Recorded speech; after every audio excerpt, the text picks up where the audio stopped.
আমি একটি কবিতা হয়েছি। কবিতার নাম আমাদের ছোট নদী। লিখছেন রবীন্দ্রনাথ ঠাকুর।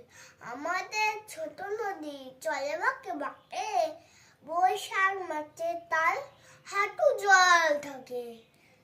পার হয়ে যায় গরু, পার হয় গাড়ি, দুই ধারে উঁচু তাল, ঢালু তাল পারে, চিক চিক করে বাড়ি, কোথা নাই কাদা, এই ধারে টাইসমন ফুলে ফুলে সাদা, মিশি মিশি করে সেটা শালিকের ঝাঁক, রাতে উঠে থেকে থেকে শালের হাঁক,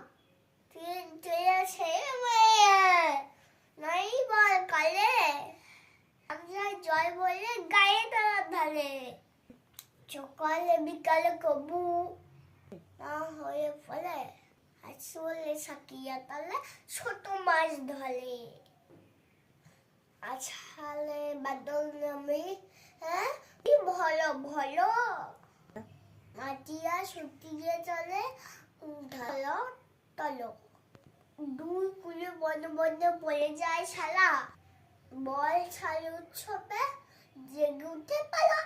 ধন্যবাদ।